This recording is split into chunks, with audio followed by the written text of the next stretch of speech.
It's episode 30, everybody. I can't believe that we've survived doing this to 30 episodes.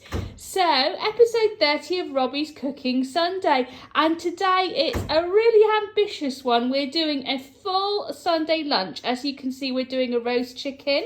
We're going to have to do this in stages. As I say, I think it's going to be quite ambitious to cook it all and hold a camera and all the rest of it. So we shall see how it goes. And also this includes Yorkshire puddings, even though we're doing roast chicken. So let's make a start anyway. So we have got our chicken here. We have got a whole chicken. I think I put the oil on first, Robbie. So we're just going to prepare the chicken to put in the oven. So Robbie's going to drizzle some olive oil over, perhaps a tiny bit more on the legs.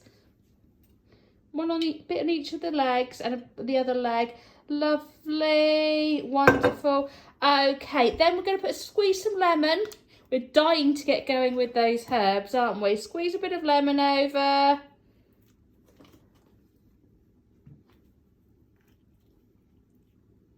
Just get out what you can. That's good.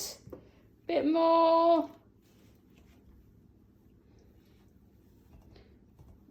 Super, that's all right. Yeah, that's fine. Now the herbs. Now go with the herbs, Robbie.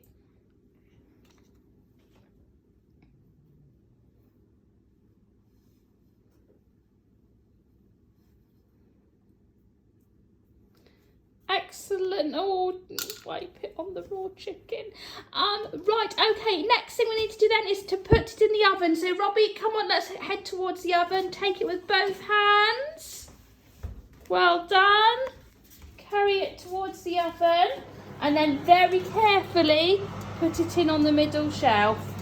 So I've got it with one hand as well. There we go. Okay, so that's in the oven and we need to cook that for about an hour and a half on about 160-ish degrees. Right, next job is the vegetable peeling. A chopping board would be quite useful for that, wouldn't it, Robbie?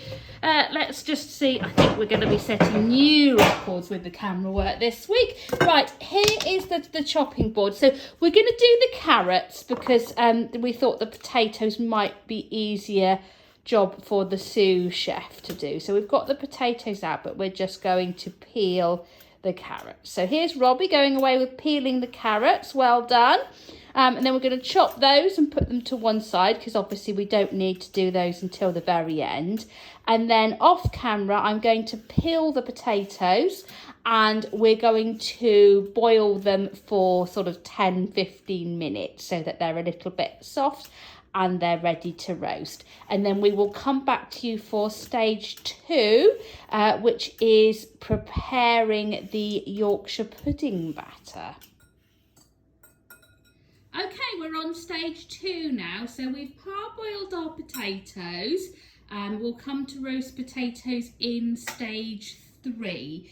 But what we're going to do now is we're going to do the Yorkshire puddings and we're going to do, well, start the stuffing. Yorkshire puddings. While the potatoes were boiling, I had a chance to check out Delia's Yorkshire pudding recipe, which was handy. So the first thing we need to do, Robbie, is measure out the flour. So could you measure out 175 grams of flour on the scales and put it in the bowl? You managing? Whoop. Oh, hang on. Okay, how's that? That's a bit more than 175 grams. Right, let's just get a spoon. Don't tip. Don't tip. Don't tip, leave it on there. Leave it on there.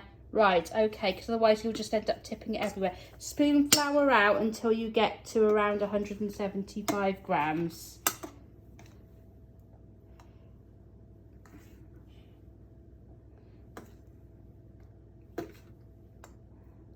Well, some of the spooned out flour has made it into it should get a proper spoonful.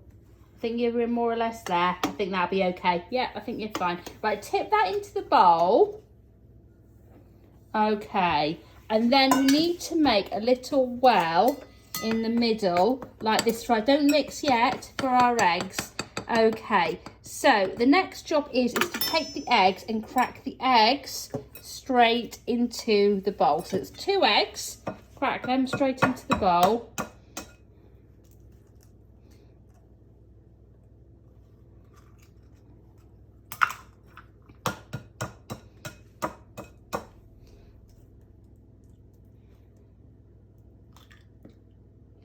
Excellent. Right, well done. And then put those to one side. How are we for shell? Or we have a little bit of shell. That's okay. Oh,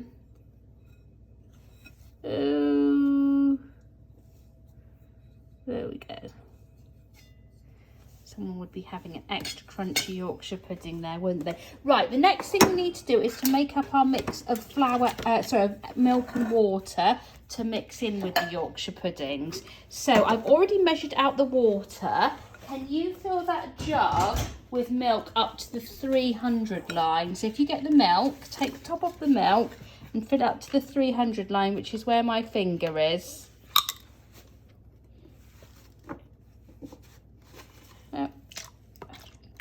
Do it carefully. Ah, that's too much. Far too much. You've gone up to about 500. Right, we'll have to somehow manage this. So just pour a little bit in. And then what we'll do is, if you can start getting that flour and egg and milk mixed together, I'm going to hold the... I so should have measured this out first. Right.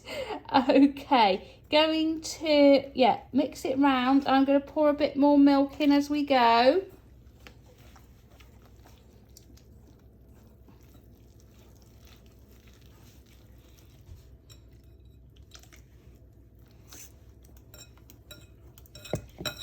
Keep going.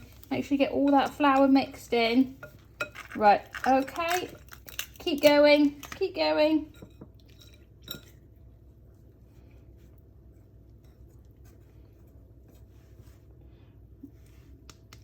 Right, I think that's supposed to be about the amount we need, take into account our rather massive overfilling of the jug. So I'll keep mixing. Right, it needs a couple of drops of vinegar as well. I am reliably informed that that helps it rise. Right, fine, good, good, good, good, good, good. There we go. Keep going with that. Right, okay, we might just put those to one side. Let's just put them on here, and we might do a little bit of work of smoothing it out in a minute. Right, next thing we're going to do is we're going to start the stuffing. So I'm just putting the kettle on just to get it back up to boiling. That is the bowl of Paxo. We're not going to pretend that we've done anything more than got a bowl of Paxo out, but Paxo is one of the absolute favourite foods in this house, so we are having that. We could not possibly have roast chicken without it. So I want you to pour, actually I'm going to pour some water in, I think. Stand back and pour some water in. Right, Robbie, give that a stir and see what it looks like.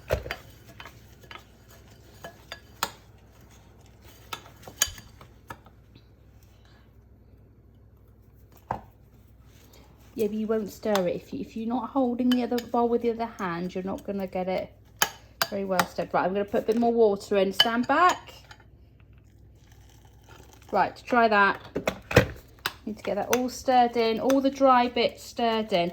So we're going to carry on with that, okay? And then next stage 3 is going to be getting the Yorkshire puddings and the roast potatoes in the oven.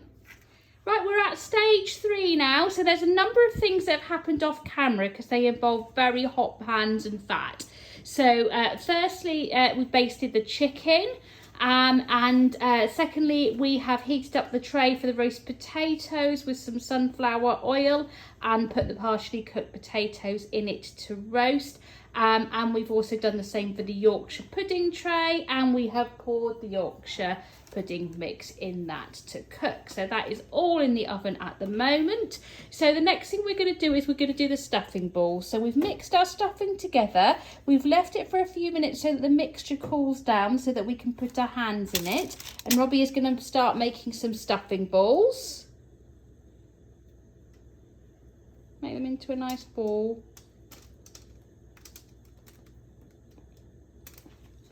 Might need a bit of help there in sort of scrunching those up together.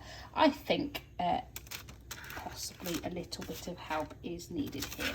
So we're going to just make some stuffing balls, put those in the oven.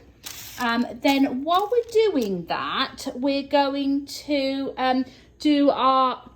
boil our carrots and a broccoli and some peas and make up some chicken gravy from gravy granules.